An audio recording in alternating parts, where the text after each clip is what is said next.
Hai foto lovers, gue Heidi. Gue sebagai fotografer di sini dan gue lebih spesifik lagi sebagai food fotografi.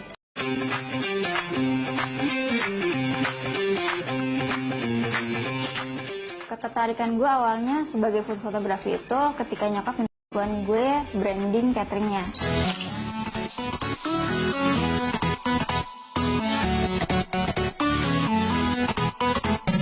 Di situ gue foto beberapa varian makanannya dia.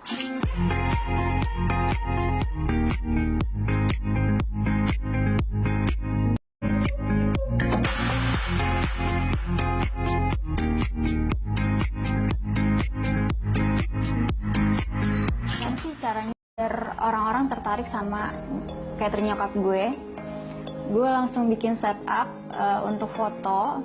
Gue minta nyokap gue kasih gue beberapa menu yang dia punya.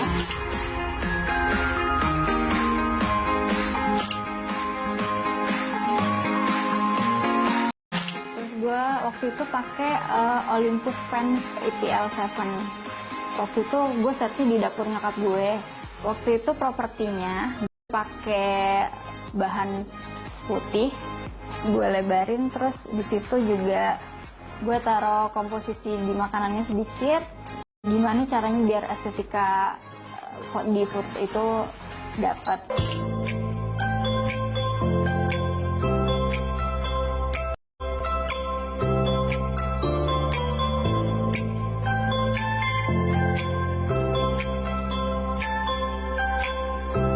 Kenapa gue semakin tertarik sebagai food fotografi? Karena gue sering traveling juga sama teman-teman gue. Di situ gue kuliner ke berbagai tempat. Kayaknya biar orang juga tertarik ke makanan yang gue cobain itu, ya gue juga foto di situ.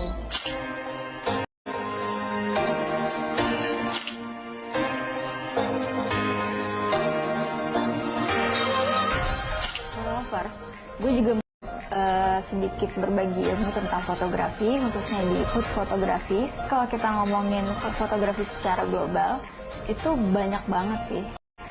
Kalau dikelompokkan itu ada beberapa genre. Tapi yang paling unik itu adalah food fotografi. Karena dia bisa sebagai info kulineri, dia juga bisa jadi keperluan bisnis. Gue juga punya beberapa preferensi food fotografi di Indonesia. Antara lain Eliza Setiawan, Anita Joyo,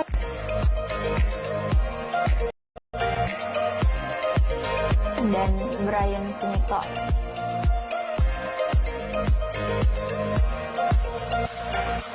Kalau untuk Eliza Setiawan sendiri, gue ngelihatnya dari foto-foto dia itu oke banget dan presisi untuk penempatan makanannya. Terus dia pencahayaannya juga oke, dan dia kalau ngambil gambar itu perspektifnya juga oke sih.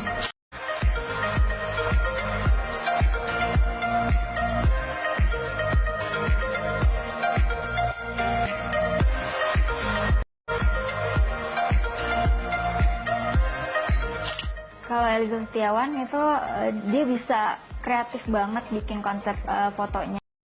Dia kadang-kadang bisa bikin konsep foto yang bener-bener bikin lo nggak kepikiran, kok dia bisa kepikiran bikin konsep kayak gitu.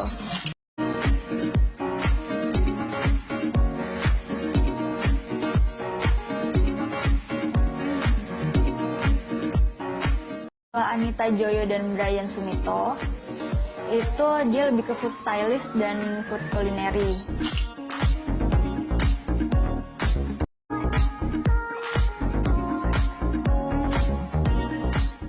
Mereka suka traveling, mereka juga suka food culinary. Jadi kalau gue ngeliat dari hasil fotonya di Instagram, dia ngambil fotonya itu bener-bener dipikirin banget tuh, mulai dari propertinya, penjagaan, sampai konsep si fotonya tersebut.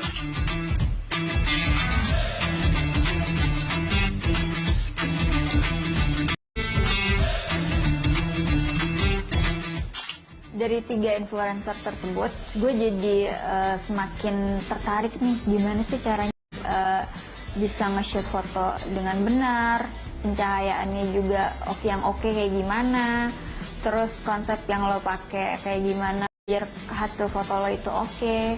Itu gue dari tiga influencer itu, gue jadi tertarik untuk di bidang food photography ini.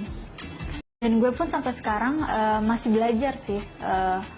Kalau gue kemana-mana, gue kuliner di suatu tempat, gue selalu kepikiran ini sih cara ngambil foto yang baik biar mereka juga brandingnya oke. Gimana cara orang-orang bisa menarik perhatian si foto tersebut sampai akhirnya mereka order ke restoran atau coffee shop itu. Jadi gue kalau lebih suka terjun langsung ke lapangan sih.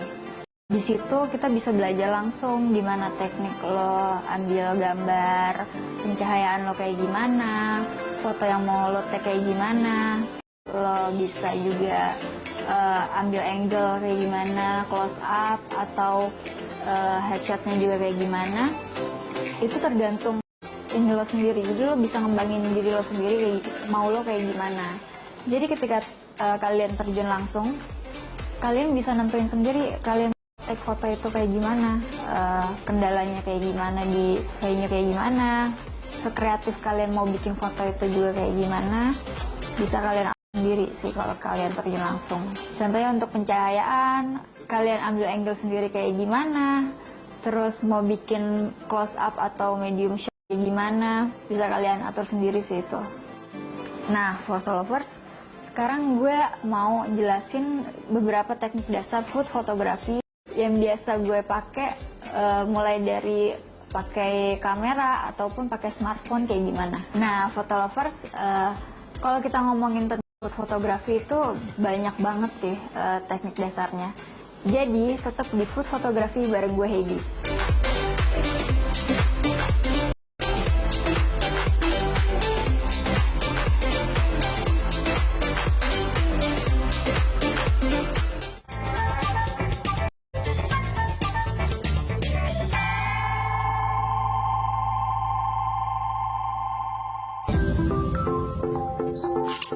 Lovers, balik lagi sama gue Heidi.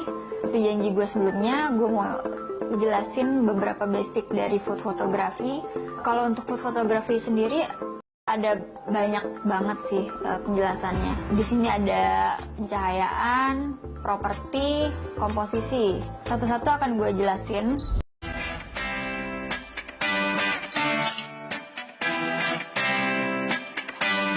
Kalau untuk pencahayaan, gimana sih caranya foto lo kelihatan natural? Jadi lo nggak harus tergantung terhadap lighting. Kalian bisa memanfaatkan lighting secara natural, bisa ambil dengan cahaya matahari. Kalau untuk pencahayaan di food photography ini, kita biasanya pakai lebih banyak di lighting natural sih. Contohnya ketika lo ambil gambar, lo bisa cari cahaya dari lampu sekitar aja, terus lo atur sendiri makanannya kayak gimana.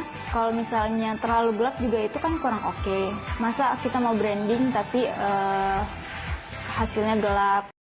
Jadi lo harus atur dari segi exposure kamera lo juga bisa, terus lo atur di ISO-nya juga bisa. Kalau kalian di restoran atau di coffee shop, kalian bisa kembangin lagi pencahayaannya melalui jendela. Di situ kita bisa ambil di mana sih posisi yang bagus atau oke. Bisa lo atur sendiri makanan lo, mau lo foto dari sisi angle mana, tergantung pencahayaan yang ada di jendelanya itu.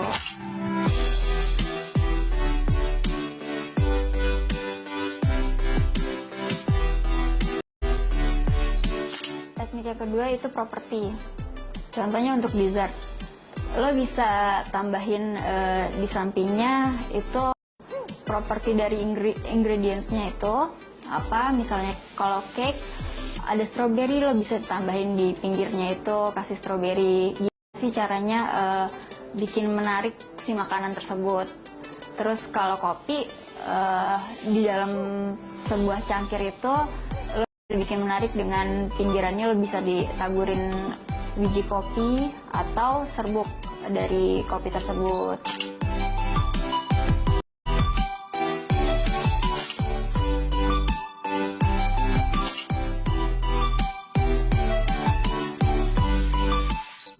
Yang ketiga kita bahas komposisinya ya. Dalam teknik food photography kita juga harus perhatiin komposisi dari makanan tersebut nih. Untuk komposisinya tersendiri itu juga bisa lo atur. Jadi gimana sih yang menarik biar nggak kebanyakan juga atau sedikit juga. Jadi lo atur komposisi makanan tersebut sesuai dengan peralatan masak lo atau peralatan si foodnya itu. Kita tahu di dalam dunia fotografi itu ada rule of third.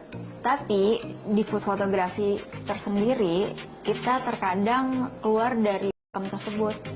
Jadi untuk framingnya tersendiri kita bisa manfaatin peralatan masak yang lo punya. Terus lo bisa komposisiin sendiri makanannya mau lo taruh mana, dan lo bisa kembangin lagi sekreatif mungkin bakalan jadi apa foto lo.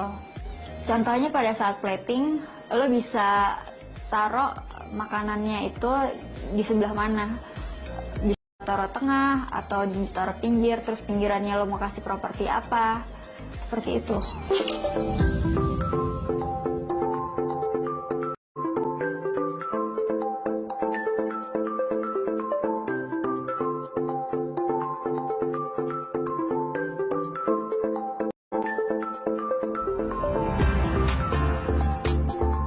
Foto lovers, jadi kalau kalian mau jadi food photography, kalian harus terpaku dengan dua alat ini, mirrorless atau DSLR.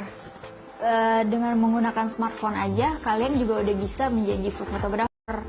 Contohnya misalnya kalau misalnya kalian sedang kulineri, kamu bisa pakai smartphone kalian, tergantung kalian fotonya dari mana. Jadi kalian bisa ambil gambar tersebut sesuai dengan perspektif kalian. Dari gue, kalau kalian mau foto menggunakan smartphone kalian kenalin dulu nih fitur-fitur yang ada di kamera kalian itu apa.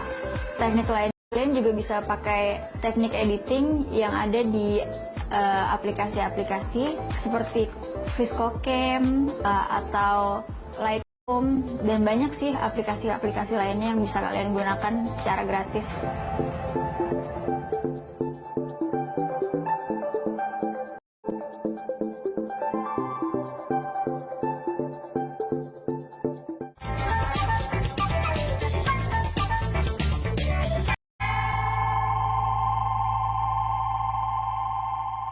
Hai foto lovers, seperti janji gue sebelumnya, gue akan praktekin langsung dengan kamera DSLR dengan lensa fix 50mm.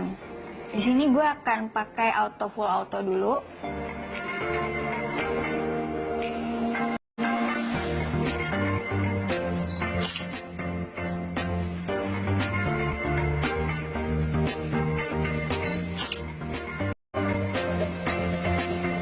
Hasilnya bisa lo lihat.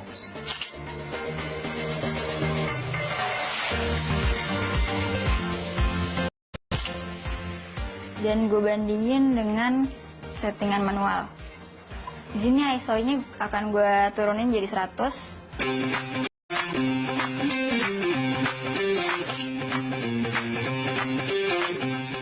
Di foto pertama gue pakai full auto, shutter speed-nya 1/60, diafragmanya 2.0, ISO-nya 250. Kita bisa lihat sendiri, ini fotonya terlalu kuning dan ada dua cahaya kalau yang bisa kita lihat di sini. Di sebelah kanannya ada cahaya putih, sebelah kirinya agak terlihat lebih gelap, dan itu kurang bagus banget kalau untuk di food photography karena itu nggak menonjolkan hasil makanan lo sendiri. Dan di foto kedua gue pakai manual. Ini shutter speednya 1/100, diafragmanya 4.0, ISO-nya gue naikin jadi 2500. Di sini kelihatan jelas banget kalau makanannya itu full color, jadi lebih kelihatan menarik sih.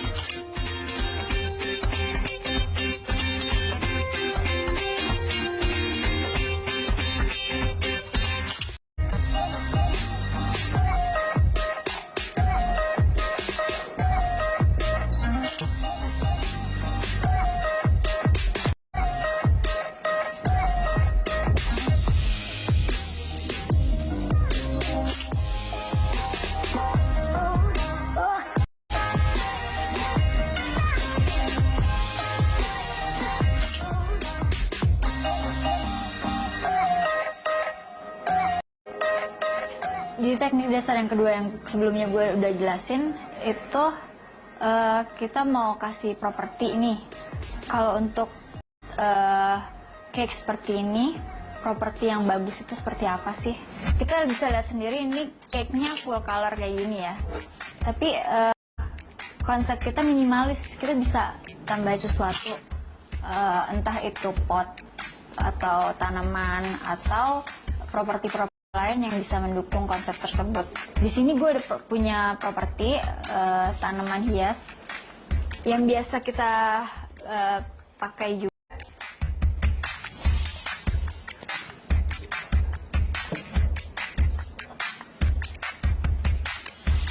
Biar kelihatan lebih minimalis lagi, kita bisa atur potnya menarik mungkin.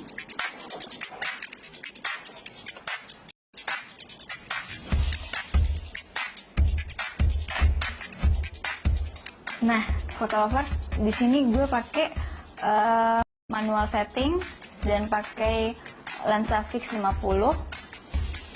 Terus untuk settingnya sendiri, gue masih tetap pakai di 1/60 di diafragmanya. Terus shutter speednya 1/100, diafragmanya 4.0 dan ISO-nya 2500. Ya, sekarang kita akan tambahin satu objek lagi ya.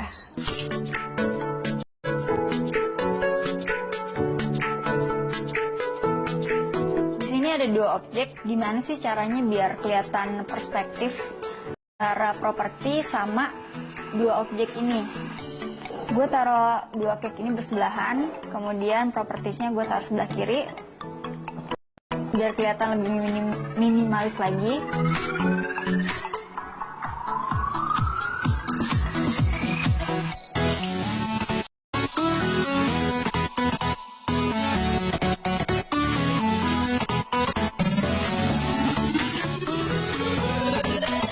Kalau mau ganti konsepnya jadi lebih minimalis lagi, lo bisa ganti juga properti lain seperti ini.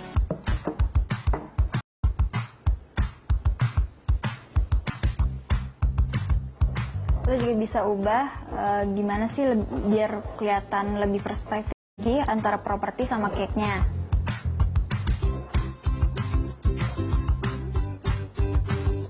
Karena objeknya ini ada dua warna, yang satu full red, yang satu lagi full color, jadi mungkin bisa lo taruh di kanan kirinya properti tersebut.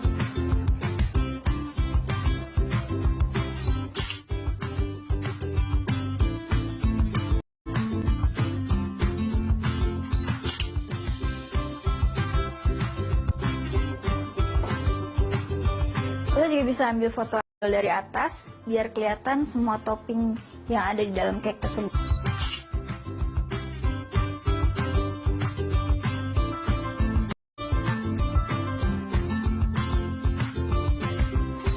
Jadi photo lovers, kalian bisa atur sebagaimana kreatif kalian menuangkan ide ke konsep foto kalian ini. Sampai jumpa di episode berikutnya bersama gue Heidi di Food Photography.